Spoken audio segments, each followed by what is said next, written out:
बिस्मिल्लाहिर्रहमानिर्रहीम, अस्सलाम वालेकुम। मैं असदुल्ला खान हूँ। बुशरा बीबी और इमरान खान साहब को अस्पताल मुंतकिल करने के हवाले से शाम ही से खबरें ज़ेर गर्दिश हैं। बुशरा बीबी की तबीयत की नासाजी की खबरें तो सुबह से ही आ रही थीं और मालूम हो रहा था कि उनकी तबीयत ठीक नहीं है। उनका अस्पताल में डॉक्टर्स का मुआयना भी हुआ है, 2 3 4 डॉक्टर्स गए और उनकी आंखों का मुआयना किया गया बुशरा बीबी की। ऐन मुमकिन है कि उनकी आंखों के मुआयने के दौरान पता चला हो कि उनको अस्पताल मुंतकिल किया जाना ज़रूरी है। बताया गया है कि सिर्फ आंखों का ही मामला नहीं है, उसके अलावा भी उनकी तबीयत नासाज है और उनको अस्पताल मुंतकिल किए जाने की ज़रूरत थी। अब बुशरा बीबी के अस्पताल मुंतकिल करने के हवाले से जो खबरें हैं वो ज़रा ज़्यादा तवाना अंदाज में चल रही हैं और ज़्यादा लोग इस खबर को शेयर कर रहे हैं या दे रहे हैं अपने अपने सोर्सेज से। और इमरान खान साहब के हवाले से भी कुछ लोग ये दावा कर रहे हैं कि उनको भी अस्पताल मुंतकिल किया गया है या लाया गया है। लेकिन बहरहाल बुशरा बीबी के अस्पताल मुंतकिल करने के हवाले से चीज़ें ज़्यादा स्ट्रॉन्ग हैं, ज़्यादा जो है वो ज़्यादा उस खबर के दुरुस्त होने के इम्कानात ज़्यादा हैं। और ये बात तो 100% कन्फर्म है कि बुशरा बीबी की फैमिली को मुत्तला किया गया है। पहले उनसे कहा गया कि आज अस्पताल आएँ और आज अडयाला पहुँचें, उनको अस्पताल शिफ्ट करना है। और फिर कहा गया कि सुबह 9 बजे आ जाएं। पूछा गया कि उनकी तबीयत के बारे में क्या इत्तला है, तो कहा गया उनकी फैमिली को कि ये आपको सुबह बताया जाएगा। कहा गया कि क्या उन्हें अस्पताल शिफ्ट कर रहे हैं, तो कहा गया कि ये भी आपको सुबह बताया जाएगा जब आप आएंगे। तो बहरहाल बुशरा बीबी की फैमिली को बुला लिया गया है अडयाला कल सुबह 9 बजे। और उसकी वजह भी यही हो सकती है कि इलाज के वक्त उनकी फैमिली का मौजूद होना या उनकी बेटी का मौजूद होना ज़रूरी समझा गया है। तो अब बुशरा बीबी और इमरान खान को अगर दोनों को अस्पताल मुंतकिल किया गया है तो उस पर कुछ चीज़ें जो हैं वो मैं बिटवीन द लाइंस आपके सामने रख सकता हूं और कोई गैर जिम्मेदारी से बात ना करूं, कोई ऐसी बात मुझसे अदा ना हो जाए जो मैं अभी नहीं कहना चाहता। इसलिए मैंने 4 6 लाइनें लिखी हैं और वो मैं लिखी हुई लाइनें ही सवाल की सूरत में आपके सामने रख देता हूं ताकि नपी तुली बात रहे और इससे ज़्यादा अभी मैं बात ना करूं। मेरा गुमान है, जो मैंने लिखा है वो मैं अब आपके सामने पढ़ देता हूं। मेरा गुमान है कि इस सिलसिले में इमरान खान की पार्टी और बुशरा बीबी की फैमिली को एतमाद में लिया गया है। मेरा गुमान है कि इस सिलसिले में इमरान खान की पार्टी और बुशरा बीबी की फैमिली, मेरे अल्फाज पर गौर कीजिए, बुशरा बीबी की फैमिली को एतमाद में लिया गया है। ये तो आपको खबर ही दे दी। अब मेरा गुमान है कि इस सिलसिले में इमरान खान की पार्टी को भी एतमाद में लिया गया है और पार्टी के पास कुछ ऐसी खबरें हैं। मेरा यह भी ख्याल है कि इस सिलसिले में इमरान खान की फैमिली को मुकम्मल तौर पर लाइल्म रखा गया है। यह भी मेरा ख्याल है। अस्पताल मुंतकिली के हवाले से पार्टी ने मुकम्मल खामोशी इख्तियार की है, जो कि मानी खेज है। यानी अगर पार्टी को पता है और वो खामोश हैं, क्योंकि अभी तक वो नहीं कह रहे कि क्या मसला है, क्या यानी बेचैनी का इजहार नहीं कर रहे, ये नहीं कह रहे कि बुशरा बीबी को कहाँ लाया गया है, कोई घर से नहीं निकला, कोई बाहर नहीं आया, कोई परेशानी नहीं हुई, पार्टी लीडर्स ने कोई बयान जारी नहीं किया। तो ये जो खामोशी है ये मानी खेज है। शायद महमूद अचकज़ई और सोहेल हाफिज़ी के इल्म में कुछ ऐसा है जो हमारे इल्म में नहीं। याद रहे कि इमरान खान ने पिछले दिनों फैसले का इख्तियार उन्हीं महमूद अचकज़ई को देने का दोबारा कहा जो खामोश बैठे हैं। यानी इमरान खान ने इस खामोशी को सपोर्ट किया। यानी इमरान खान समझते हैं कि महमूद अचकज़ई की ये पॉलिसी दुरुस्त है या वो जो कर रहे हैं वो दुरुस्त है और शायद वो इमरान खान के ही इल्म में हो।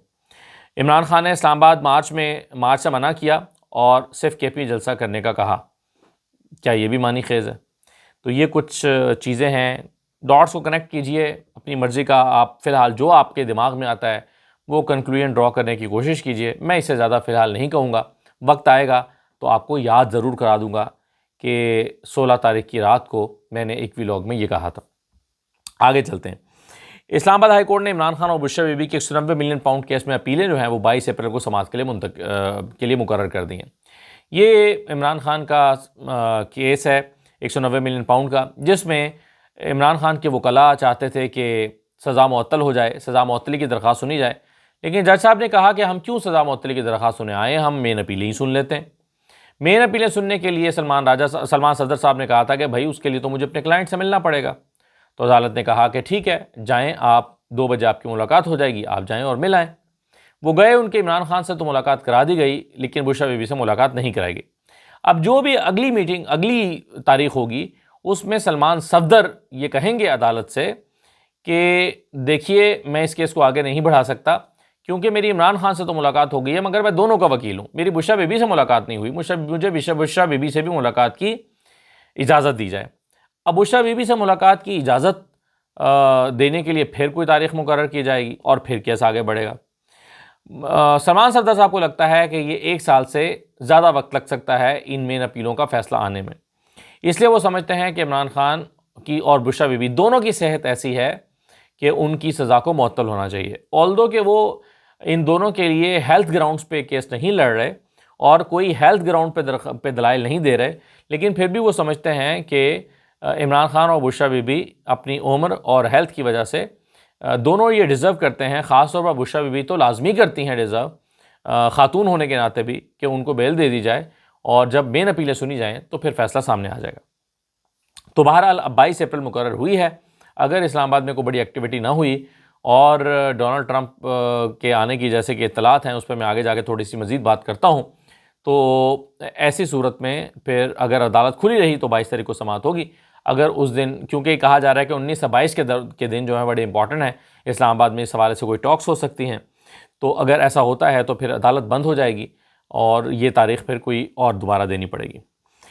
आज लोड शेडिंग का जो मामला है वो कदरे बेहतर रहा, अगरचे शाम में वक्फे से लाइट जाती रही, लेकिन उसके बाद जो पूरी इवनिंग थी उसमें आज वाज़ेह तौर पर बेहतरी देखी गई और वो जो कल 6 घंटे लाइट गई थी आज लाइट नहीं गई। उसकी वजह यह है कि हुकूमत के ऊपर शदीद तनकीद का निशाना हुकूमत को बनाया गया। मैंने भी दोपहर में कहा था कि हुकूमत जो सफारती महाज पर कामयाबियाँ समेट रही है वो ज़ाय कर रही है आवाम से गालियाँ खाकर। यानी आप बजाय इसके कि लोग आपकी तहसीन करते और इसको डिस्कस करते कि वाह हुकूमत ने तो कमाल कर दिया है सफारती महाज पर, तो बजाय इसके कि वो लोग ये बात कर रहे होते, सारे लोग हुकूमत को सलावातें सुनाने में लगे रहे बिजली की लोड शेडिंग के हवाले से। और उस पर फिर वज़ीर मौसूफ़ अवैस लगारी साहब ने आकर अवाम के ज़ख्मों पर मज़ीद नमक छिड़का और कहा कि अभी ये सिलसिला मज़ीद जारी रहेगा। ये भी कहा कि अगर आप चाहते हैं कि बिजली आपको मिलती रहे तो फिर हमें महंगी गैस ख़रीदनी पड़ेगी। तो आज जो शाम को बेहतर रही सूरत हाल, उसकी वजह शायद हुकूमत पर होने वाली शदीद तनकीद थी, लेकिन ये यकीन से नहीं कहा जा सकता कि आइंदा दिनों में भी सूरत हाल बेहतर ही रहेगी, क्योंकि अभी हुकूमत को बिजली के शॉर्टफॉल का सामना है। एक चीज़ जो पिछले दिनों हुकूमत बार बार कहती रही कि जी सोलराइजेशन, सोलर के ख़िलाफ़ हुकूमत पॉलिसी बनाती रही और उस सिलसिले में एक नई पॉलिसी मुतारिफ़ करवाई, अवाम बहुत चीखे चिल्लाए, मगर हुकूमत ने वो पॉलिसी नाफिज कर दी और सोलराइजेशन की हौसला शिकनी की। आज एहसास होता है कि सोलर ने ही हुकूमत को बचाया है। यानी आप देखिए कि सोलर जिन लोगों ने लगाए हैं नेट मीटरिंग के ज़रिए, वो हुकूमत को नेशनल ग्रिड में 6000 मेगावाट भिजवाते हैं। यानी मैं, आप, हम सब लोग घरों में जो सोलर सिस्टम लगाया हुआ है, तो नेट मीटरिंग के थ्रू हम हुकूमत को 6500 मेगावाट देते हैं, जिसके लिए हम हुकूमत से कोई तेल नहीं लेते, फ्यूल नहीं लेते, उसके लिए कोई हुकूमत का इंपोर्ट का खर्चा नहीं आता, हुकूमत का कोई लागत नहीं आती, और फिर ये जो ग्रीन एनर्जी है वो हुकूमत को मिल जाती है। आप सोचिए कि अगर वो 6000 मेगावाट सोलर के जरिए हुकूमत को ना मिल रहा होता तो ये आज 4000 मेगावाट की नहीं बल्कि 10,000 मेगावाट का शॉर्टफॉल होता, क्योंकि हुकूमत बहरहाल महंगे तेल से या महंगी गैस से बिजली नहीं बना पा रही। हालांकि 40,000 मेगावाट की इंस्टॉल्ड कैपेसिटी है, 40,000 मेगावाट बिजली बनाई जा सकती है, लेकिन वो बिजली बनाने के लिए रॉ मटेरियल तो हो तो फिर ही बनेगी ना, गैस देंगे तो बनेगी। जब आप गैस ही नहीं दे रहे तो वो 40,000 मेगावाट बिजली भी नहीं बन सकती। जब वो बिजली नहीं बनेगी तो आप लोगों को दे नहीं सकते। तो फिर आज जो आपको गैस की किल्लत की वजह से जो आप बच पाए हैं वो 6000 मेगावाट की वजह से बच पाए हैं, जो सोलर वालों ने आपको दिया। और देखें, आईपीपीज आपको बिजली बना के देते हैं तो आपसे गैस लेते हैं, ये सोलर सालिफीन आपको बिजली बना के देते हैं तो आपसे कुछ भी नहीं लेते। तो आज आपको एहसास हुआ होगा कि सोलर सालिफीन आपका कितना बड़ा फायदा कर रहे हैं। आपको अपनी पॉलिसी को फिर से रिव्यू करने की जरूरत है, मगर आप नहीं करेंगे, क्योंकि सोलर सालिफीन जो आपको बिजली बना के देते हैं उसमें मुल्क का तो फायदा होता है, लेकिन आपके खानदान नहीं पलते। वो आईपीपीज जो हुकूमत या उनके रिश्तेदारों या उनके गुमाश्तों के प्लांट्स लगे हुए हैं, उन प्लांट से जो इन गरीब खानदानों के घर चलते हैं, ये जो बड़े बड़े हमारे बड़े बड़े खानदान जो हमारी जेबों से पैसे निचोड़ते हैं, जिन्हें मैं कहता हूं कि गरीब हैं बेचारे, हमारे लोगों से टैक्स के पैसों से पैसा लेके पलते हैं।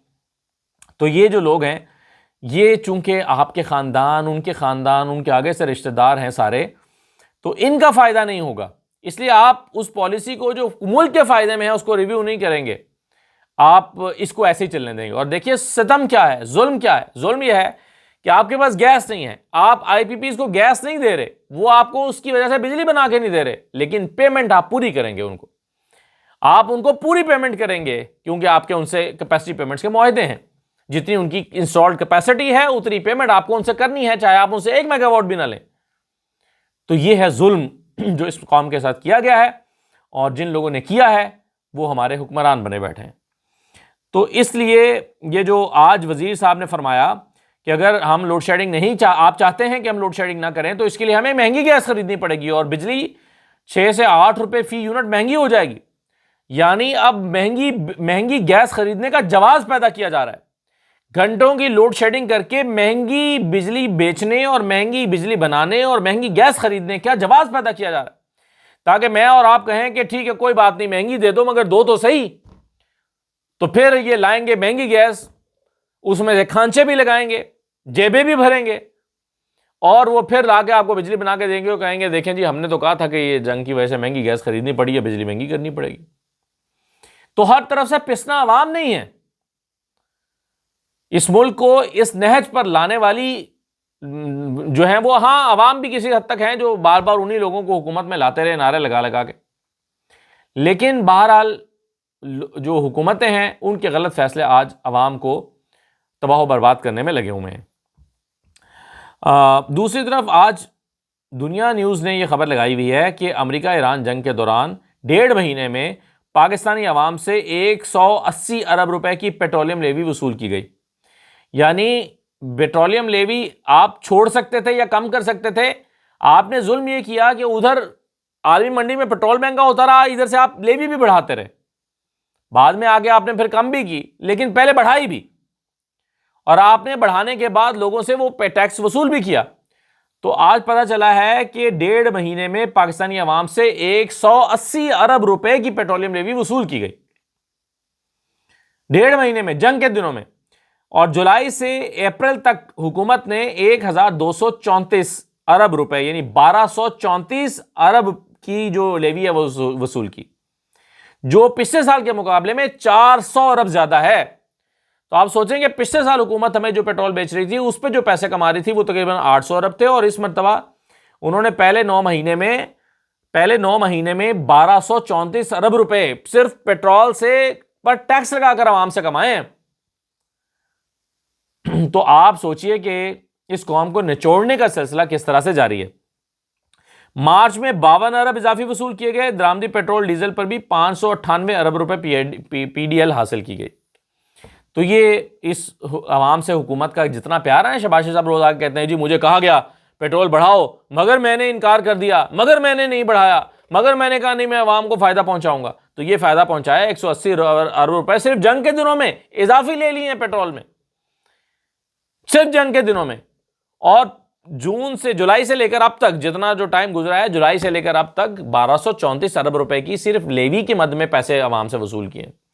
तो ये इस कौम का हाल है। मुस्लिम लीग नून के जो 4 साल दौर है उसमें पाकिस्तान ने जो तरक्की की है 4 साल में, पिछले यानी पीडीएम की हुकूमत और ये हुकूमत मिला के अगर आप देखें तो ये जो तजर्बाकार लोगों की टीम है इसके स्टैट्स पर अगर आप एक नज़र डालें तो जीडीपी ग्रोथ 6% से कम होकर 2% रह गई, एक्सपोर्ट्स 31.3 अरब डॉलर से कम होकर 30 अरब डॉलर रह गई, कुल कर्जा 51 ट्रिलियन रुपए से बढ़कर 81 ट्रिलियन रुपए हो गया, डॉलर की कीमत जो है वो 176 रुपए से बढ़कर 280 रुपए तक जा पहुंची, पेट्रोल 150 रुपए से बढ़कर 366 रुपए तक पहुंच गया, बिजली की कीमत 17 रुपए फी यूनिट से बढ़कर 50 रुपए फी यूनिट हो गई, फॉरेन डायरेक्ट इन्वेस्टमेंट जो है वो तारीख की कम तरीन सतह पर आ गई, सरमाए की बैरून मुल्क मुंतकिली अपने उरूज पर पहुंच गई, पाकिस्तान की जो एक्सपोर्ट्स हैं वो गिर गई, पाकिस्तान का इंपोर्ट बिल बढ़ गया।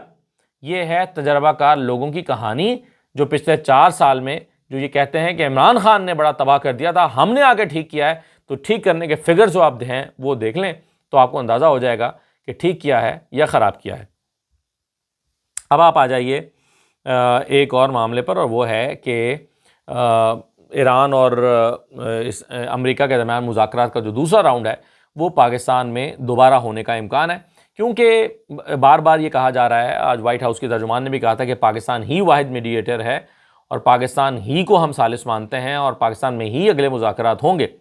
आज डोनाल्ड ट्रंप ने भी कहा कि जी हम पाकिस्तान से मुतमईन हैं और अगर मुआहिदा अपने हतमी नतीजे पर पहुंचता है तो उस पर दस्तखत करने के लिए मैं खुद पाकिस्तान आ सकता हूं। तो डोनाल्ड ट्रंप के पाकिस्तान आने के इम्कानात पैदा हो गए हैं। तो जाहिर है पाकिस्तान के लिए ये एक बहुत ही इम्पॉर्टेंट और पाकिस्तान के लिए एक अच्छी बात है, और उसकी वजह यह है कि पूरी दुनिया की नज़रें पाकिस्तान पे हैं, पाकिस्तान की इज़्ज़त में इजाफा हुआ है।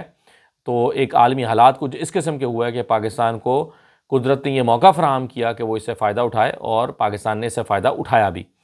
तो अब डोनाल्ड ट्रंप के पाकिस्तान आने के इम्कानात हैं, जिसका आज उन्होंने ख़ुद इशारा दिया है, और उसके लिए उसी वजह से पाकिस्तान में जो सिक्योरिटी है वो सख्त कर दी गई है। आज इस्लामाबाद के तमाम जो लारी अड्डे थे, बस अड्डे, वो बंद कर दिए गए हैं आज रात 11 बजे से, और अगले 10 दिन तक बंद रहेंगे। यानी अगले 10 दिन तक बसों के ज़रिए आप रावलपिंडी इस्लामाबाद से कहीं दूसरे शहर में या दूसरे शहर से इस्लामाबाद रावलपिंडी में सफ़र नहीं कर सकेंगे, और ये एक बहुत बड़ा ज़ाहिर प्रॉब्लम है। उसके लिए फिर आप लोगों को जो हर हफ्ते अपने घरों में जाते हैं या अपनी जिनकी फैमिली है, रिश्तेदार हैं, वो आते जाते हैं, उन सब लोगों को, और फिर इस्लामाबाद तो ऐसे लोगों का शहर है जहाँ पर लोग जॉब करने के लिए आते हैं, उन तमाम लोगों को 10 दिन के लिए इस्लामाबाद में रहना पड़ेगा। लेकिन बहरहाल चलिए, वो पाकिस्तान के लिए कुर्बानी समझ के वो देने को तैयार भी हैं कि हम और कोई ना कोई इसका अल्टरनेट निकाल लेंगे, क्योंकि मैंने देखा है कि इन ड्राइव वगैरह पे भी कुछ जो है वो टैक्सी सर्विस पर शुरू हो जाती है और 3-4 लोगों को मिलकर वो सर्विस फ्राहम करने लगते हैं, तो वो भी एक और सिलसिला है। तो इसका हाल तो निकल आएगा। लेकिन बहरहाल अच्छी बात यह है कि पाकिस्तान फिर से लाइमलाइट में आ रहा है और पाकिस्तान की इज़्ज़त अफजाई हो रही है।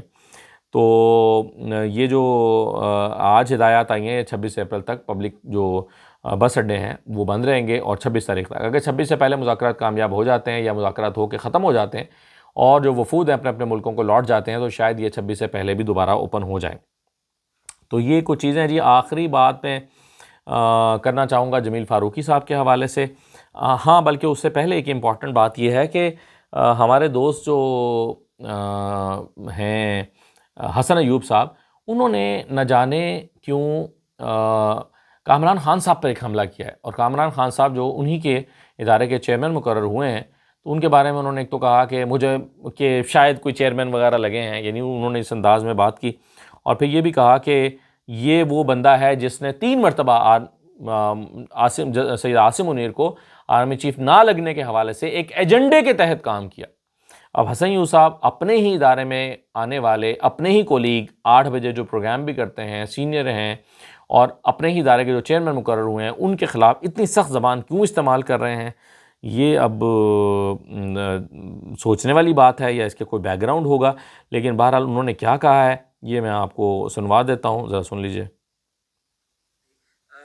वक्त था, मुझे याद है कि मेरे ही चैनल के ऊपर काम करने वाले हैं, अभी हमारे पता नहीं चेयरमैन बन गए हैं भाई क्या, कामरान खान साहब, वो बार बार उसने 3 प्रोग्राम किए, 3 प्रोग्राम कि ये जो है मुतनाज़ा शख्स के अलावा बाकियों को कंसिडर करके आर्मी चीफ लगा दें, एक मुतनाज़ा शख्स को उठा दें, ये भी एजेंडे के तहत किया था इसने, तो जिसको इज्जत दें। एक वक्त था, मुझे याद है कि इसने 3 प्रोग्राम किए और इसने एजेंडे के तहत किया, ये वो ज़बान इस्तेमाल कर रहे हैं कामरान खान के लिए।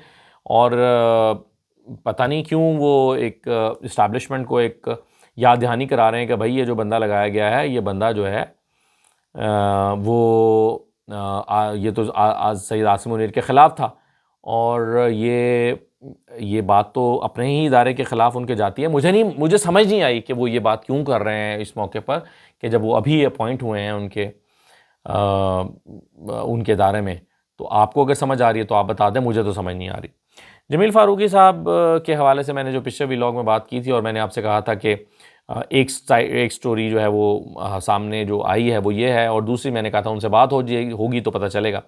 तो जमील फ़ारूकी साहब से मेरी बात हुई, उनका जो मौक़िफ़ है वो और भी सहाफ़ियों की से चूँकि उनकी बात हुई है तो आपके सामने आ ही चुका है, जिसमें वो ये कहते हैं कि जमील फ़ारूकी साहब ये कहते हैं कि जी वो मैंने 2 महीने पहले शादी हुई थी, और फिर वो उनकी अहलिया जो थी वो उम्मीद से थी, प्रेग्नेंट थी, और डॉक्टर ने उन्हें आराम का मशवरा दिया था, तो वो उनके वालिदैन का इसरार था कि उनको उनके घर भिजवाया जाए। जैसे कि शादी के बाद शुरू में होता है, वालिदैन चाहते हैं कि उनकी बेटी कुछ दिन रहने के लिए आ जाए, या हर वालिदैन की ख्वाहिश होती है। तो इन्होंने उनको जाने से मना कर दिया, कहा कि तुम्हारा घर वहाँ पे फर्स्ट फ्लोर पे है तो वो तुम्हारे लिए मुश्किल होगा और तुम जो है नहीं जा सकती। इनकार कर दिया, उन्होंने इसरार किया, फिर शायद फ़ोन भी ले लिया, जो इतला जो है वो जो दावा किया गया है ज़ाहिर उनकी तरफ से। लेकिन और फिर ये बात तो ख़ुद जमील फ़ारूकी साहब मानते हैं कि उन्होंने उनको घर भेजने से मना किया, यहाँ तक कि 3-4 दिन पहले उनके वालिदैन यहाँ आए तो उनके साथ जाने से भी उनको मना कर दिया, रोक दिया। और फिर ज़ाहिर उनके वालिदैन ने ये समझा कि उन्हें उनकी बेटी को हब्से बेजा में रख लिया गया है और साथ जाने से मना किया जा रहा है, तो फिर उन्होंने इस पर एक्शन लेते हुए आज अदालत से रुजू किया और अदालत ने बैलफ भेजा और बैलफ भेज के फिर वहाँ पर उनकी बेटी को छुड़ाया। अब वो लोग ये कहते हैं कि जमील फ़ारूकी साहब ने मुज़ाहमत की और मुज़ाहमत के नतीजे में ये लड़ाई झगड़ा हुआ, लेकिन जमील फ़ारूकी साहब कहते हैं कि पुलिस की मौजूदगी में उनके साथ आने वाले लोगों ने मुझे मारा पीटा और मुझे टांके आए हैं और मुझे अस्पताल में इलाज कराना पड़ा। और ये सारा वाक़या इस्लामाबाद में वक़ूअ पज़ीर हुआ है। और इस्लामाबाद में ये सारा जब वाक़या हुआ तो पुलिस तो लड़की को बाजियाब करा के अदालत ले गई और अदालत में जाकर पेश किया, लेकिन जमील फ़ारूकी साहब जो हैं वो अस्पताल चले गए और अस्पताल जाकर अपना इलाज करवाया और इलाज कराने के बाद फिर वो वापस घर आ गए। तो अब इस सारे मामले में अगरचे ये बिल्कुल ही निजी मामला है उनका, और मैं समझता हूँ कि ये पब्लिक ना होता तो ज़्यादा बेहतर था और इसको निजी तौर पर ही वो बेहतर अंदाज में निपटाते। और जब इस तरह की कोई बात होती है तो आप बड़ों को इन्वॉल्व करते हैं, फैमिली इन्वॉल्व होती है, दोनों तरफ से बैठते हैं, खुशरूबी से मसला हल होता है। और अगर बहुत सारे लोगों का ये ख्याल है और जो मैं समझता हूँ दुरुस्त भी है कि अगर किसी खातून को उसके वालिदैन लेने के लिए आएँ या वो ख़ुद जाना चाहे कि मैं अपने घर जाना चाहती हूँ, तो उसे रोका नहीं जा सकता, या अगर ज़ोर ज़बरदस्ती से आप रोकेंगे तो वाकई वो फिर उसको ये कहा जा सकता है कि ज़बरदस्ती की जा रही है या हब्से बेजा में रखा गया है।